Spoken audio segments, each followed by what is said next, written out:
You're listening to Civic Media.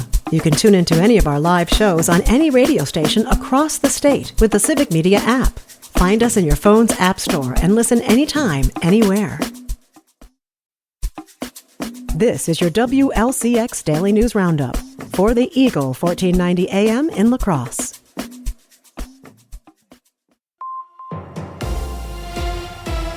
For 1490 WLCX, I'm Jimmy Kuska. Wisconsin Republicans are putting together a package of bills to reform education in Wisconsin. With more, here's Civic Media's Savannah Tomei-Olson. These bills aren't even drafted yet, so there weren't a ton of details available at a press conference this week. But Republicans in the Assembly focused heavily on districts with declining enrollment and declining funding. One of their big solutions is to encourage more districts to combine. There are more than 400 of them across Wisconsin, and record numbers of them are going to referendum, asking residents to increase their own taxes just to keep the district afloat. Representative Amanda Nedweski from Pleasant Prairie. Consolidation has long-term positive effects on both students and taxpayers. So we need to stop the cycle of never-ending referendums. Now, Democrats might argue that the solution is simply to throw more money at the problem, but it does not solve the issue that there are just less kids being born today than there were 20 years ago. School advocates and administrators say declining enrollment isn't the problem. It's the formula itself and a lack of funding from lawmakers. State school aid has not kept up with inflation for more than a decade. Republicans' plans also include revamping the math curriculum and what they're calling a teacher's bill of rights, which they say would standardize discipline for students. They also want Wisconsin to opt in to a federal school choice program passed as part of President Donald Trump's Big Beautiful Bill earlier this year. Assembly Minority Leader Greta Neubauer criticized Republicans' plans, saying, quote, Republicans' K-12 education plans won't address the challenges facing working families or give our kids the opportunities they deserve. We shouldn't be talking about consolidating districts. We should be investing in our local schools, end quote.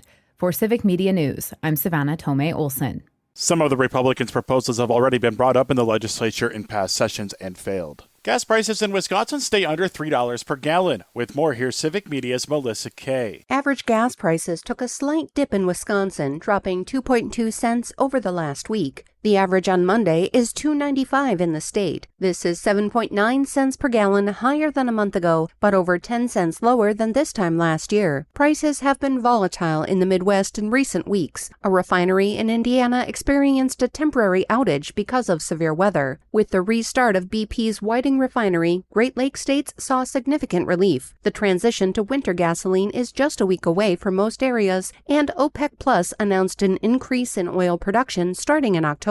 This could help keep oil prices lower for longer. Gas prices in La Crosse have also stayed under $3 per gallon this past week, dropping slightly from a week ago. A package of bills has been introduced by Wisconsin Democrats that they say would benefit workers. With more, here's Civic Media's Savannah Tomei-Olson. Most notably, if passed, their plan would repeal Act 10. The controversial law, championed by then-Governor Scott Walker, curbed collective bargaining rights for public sector employees. State Senator Mark Spreitzer.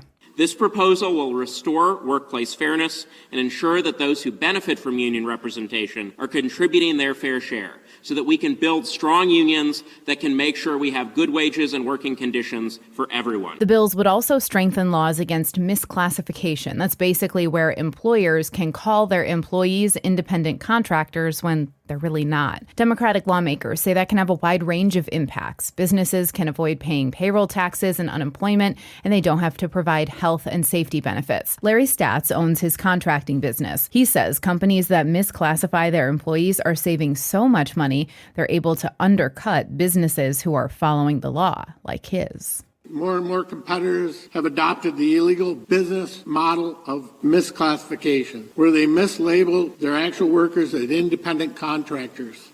They avoid paying taxes, Social Security, workman's comp, and unemployment benefits, a responsibility that honest employers like us take on every day. This package of bills would also reinstate prevailing wage laws. Republicans repealed Wisconsin's in 2015. All 60 Democrats in the state assembly and state senate have signed on to these bills. However, because they don't have the majority, they're unlikely to go anywhere without Republican support. For Civic Media News, I'm Savannah Tomei-Olson. You can read more about the package of bills on our website or by visiting the Wisconsin State Legislature website. The area organization that puts together honor flights for military veterans is seeking donations. Freedom Honor Flight will make its 33rd trip on September 13th to Washington, D.C. To date, the Freedom Honor Flight has taken over 3,200 veterans to the nation's capital from within a 100-mile radius of La Crosse. But now the group is seeking donations to continue the flights, which currently cost about $185,000. Over 600 veterans remain on a waiting list. To learn more or to donate, visit freedomhonorflight.org. Sunny skies will dominate the rest of the week, with highs today around 80 degrees in the Coulee region. It'll inch upwards into the low 80s tomorrow and through the weekend into the mid-80s. By early next week, temperatures will stay in the low to mid-80s. Thunderstorm chances arrive early next week. We'll have more details in our Civic Media forecast. Download the free Civic Media app now at civicmedia.us/app. For $14.90 WLCX, I'm Jimmy Kuska.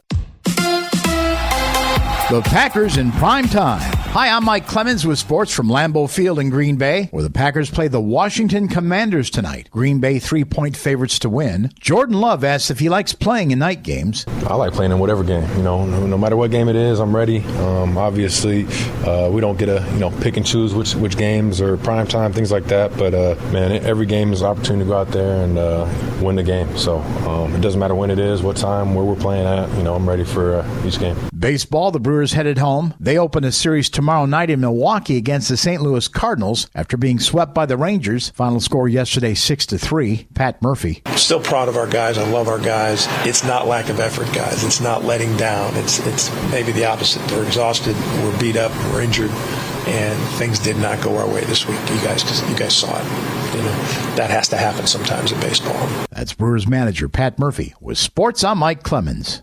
On your entertainment beat, I'm Pete Schwaba. Sometimes we are better off as moviegoers when there are no huge blockbusters being released. True movie fans can take advantage of the variety that becomes available in theaters post-summer, and such is the case this weekend. This week's openers are headlined by Downton Abbey, the grand finale. The Crowley family finds themselves at the center of a public scandal as they move into the 1930s. I never really watched the show, so I don't have much of an opinion, but the film has a built-in fan base and a 91% on Rotten Tomatoes. If you're looking for something that is the exact opposite, check out The Long Walk, a thriller based on Stephen King's first novel. The film tells the story of a group of teenage boys taking part in a contest where they must maintain a certain walking speed or they get shot. Not for those seeking whimsy, but it is pulling a 97% on Rotten Tomatoes. And finally, The Wait Is Over is the sequel to Spinal Tap. Spinal Tap 2 hits the big screen. No reviews are in, but none needed. Let's go to the movies. If you're a fan of horror flicks but not the theater, there is a creepy new hit film you can now stream from your couch. Weapons has just dropped on various streaming platforms. The film was a hit in theaters, raking in over $143 million in just 5 weeks. The story is set into motion when a group of children run out of their house all at the same time in the middle of the night and disappear. The Zach Cregger's film that stars Amy Madigan, Josh Brolin, and Julia Garner received a 94% on Rotten Tomatoes. Leonardo DiCaprio says he will slow down a bit when it comes to acting roles. The Titanic star told People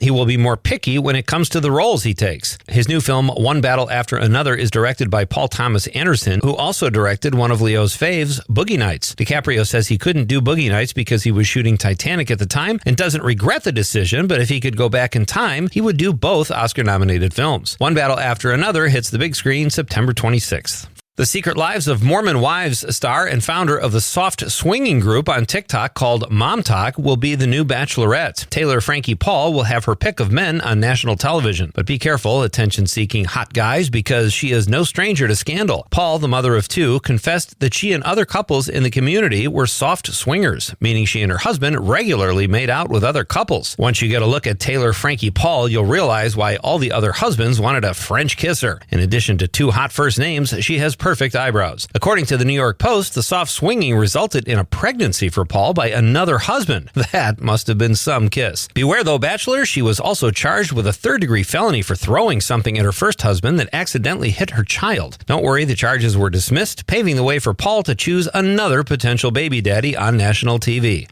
I think I'm in love. For more showbiz fun, tune into Nightlight with me, Pete Schwaba, weeknights from 6 to 8 p.m. on the Civic Media Radio Network. I'm meteorologist Brandon Bormans. Some areas of fog early, otherwise mostly sunny skies to be expected. It'll be warm with highs in the upper 70s.